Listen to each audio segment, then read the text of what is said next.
Buenos días, docente y compañeros. El día de hoy les vamos a presentar la ODS 4 o la educación de calidad, en otras palabras. Siguiente. Primero vamos a empezar por el agotamiento del modelo. El Perú ha logrado una cobertura de matrícula en el nivel inicial, o el más cercano a lo más básico de la educación, cercano al 99%. A simple vista, las metas de cobertura parecen más que nada alcanzadas, pero estamos ante lo que considera Cuenca como un efecto meseta. A lo que se refiere con todo esto es el estancamiento en los logros del aprendizaje que indica las políticas de expansión tradicionales que ya no generan las mejores mejoras de calidad.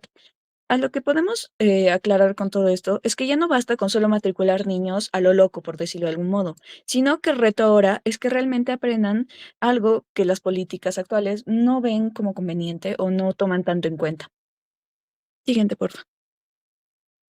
Ok, acá podemos ver un poco sobre el gráfico que nos explica desde el 2004 hasta el 2019 que hubo una gran variabilidad en lo que es la matrícula, bastante alta, a decir verdad, pero como mencionaba, se queda en algo demasiado básico. No nos podemos conformar con lo que es simplemente quedarnos en el nivel base, sino avanzar hacia futuro.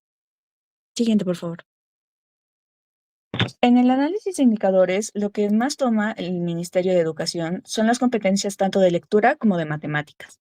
Los promedios nacionales suelen ocultar la verdadera dispersión crítica da en los resultados, por lo que no debemos dejarnos engañar por estos promedios. Como vemos en estas figuras, existe un tipo de espejismo en las cifras. Mientras que el promedio dice que vamos por buen camino cuanto a todo, la realidad es que la gran mayoría de nuestros estudiantes apenas están en el nivel de inicio, como mencionaba antes. Lo que nos hace hacer que estamos pensando en solo celebrar los promedios que esconden una crisis real de aprendizaje muy, muy profunda. Siguiente, por favor. En cuanto a las brechas y causas, llegamos a la raíz del problema, a lo que me gustaría llamarlo como segregación sistemática. En el Perú, lamentablemente, hay una cuna del destino, donde se puede segregar a lo que es las familias o a los alumnados, depende de dónde pueden provenir, ya sea su lugar de origen, como la desigualdad de origen, la invisibilidad de la exclusión y la inequitatividad para el talento. A lo que me refiero con todo esto, por ejemplo, para la desigualdad de origen, es que el éxito académico en Perú depende excesivamente del capital cultural y económico de la persona y de dónde viene. También tenemos la exclusión que puede presentar algunas políticas, las cuales ignoran las barreras específicas de las poblaciones en pobreza extrema, las cuales las hacen a un lado o hacen oídos sordos, como se podría decir. También se ve una situación muy recurrente, es que a los docentes con mejor trayectoria y mejor calificados se les suele asignar institutos muchísimo más de renombre en vez de institutos a los que de verdad necesitan este tipo de calidad de docentes y necesitan de toda su sabiduría. Siguiente, por favor.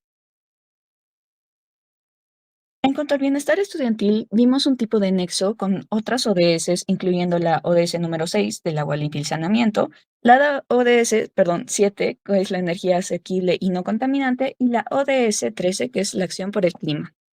Por ejemplo, es imposible pedirle a un niño que aprenda si su escuela no tiene un agua segura o si la infraestructura se cae con el primer desastre climático que sucede en bastantes lugares de nuestra región.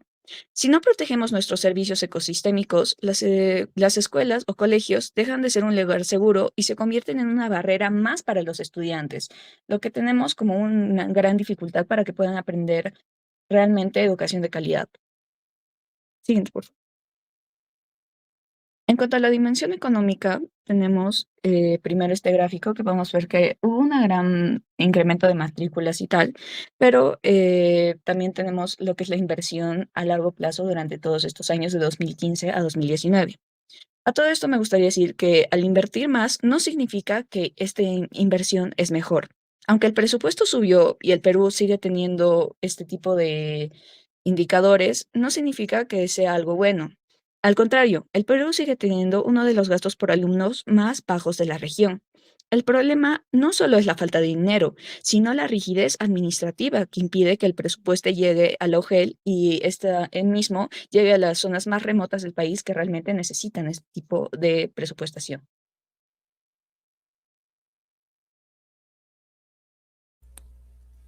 Ok, dentro de los desafíos críticos tenemos a la falta de docentes especializados en educación intercultural bilingüe. Esto básicamente vulnera el derecho de miles de niños a aprender en su propio idioma. Por ejemplo, un niño que habla una lengua originaria tiene menos acceso a uno que habla castellano. Por ende, asistir a clases no sirve de nada si el profesor no habla tu mismo idioma. Estar en clases no es necesariamente tener un aprendizaje de calidad. Por ende, hemos creado las siguientes estrategias. La primera sería la política pública de equidad, el cual se trata de dejar de tener un pensamiento igualitario y tener uno más de equidad. Básicamente, dar más a quienes históricamente han recibido menos. Una de estas estrategias sería implementar presupuestos diferenciados que cubran el mayor costo operativo para lo que serían las escuelas rurales y docentes. También diseñar bonos salariales y beneficios específicos para atraer y retener a los docentes con mejor desempeño en las zonas con mayor exclusión. La segunda estrategia, inversión privada y empleos verdes, básicamente es lo que sería la vinculación laboral, que es asegurar que la educación secundaria tenga la responsabilidad a la demanda económica local, evitando lo que sería la migración forzada por falta de oportunidades. Y la responsabilidad social que involucra al sector privado, el cual se debe crear programas de estudio vinculados con como lo que sería los bionegocios, turismo sostenible y energías renovables.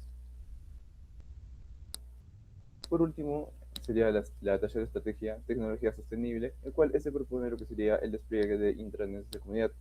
Como pueden ver, dado en este gráfico, se puede evidenciar la gran urgencia de tener una intervención en este ámbito. En esa misma estrategia podemos ver que una de nuestras propuestas es usar servidores locales con contenido pedagógico de alta calidad, permitiendo que la gente pueda tener bibliotecas digitales independientemente de la estabilidad de su Internet. También lo que sería la implementación de kits de energía solar para alimentar tablets y centros de cómputo a compensación de la falta de infraestructura eléctrica básica. Nuestra solución práctica sería la descentralización pedagógica, que es básicamente fortalecer la autonomía de la DRE y de la UGEL para adaptar el currículo nacional a la realidad del ecosistema cultural y lingüístico de cada territorio.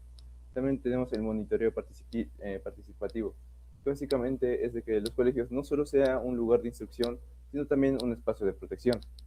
Y finalmente, lo que sería el enfoque final, que es que para las metas de la Agenda de Perú del 2030, es que requiere que la educación sea el motor de la justicia social, garantizando que el origen del estudiante no solo determine, bueno, su origen, ¿no? Sino también su destino. Y bueno, eso sería todo y acá están las referencias bibliográficas.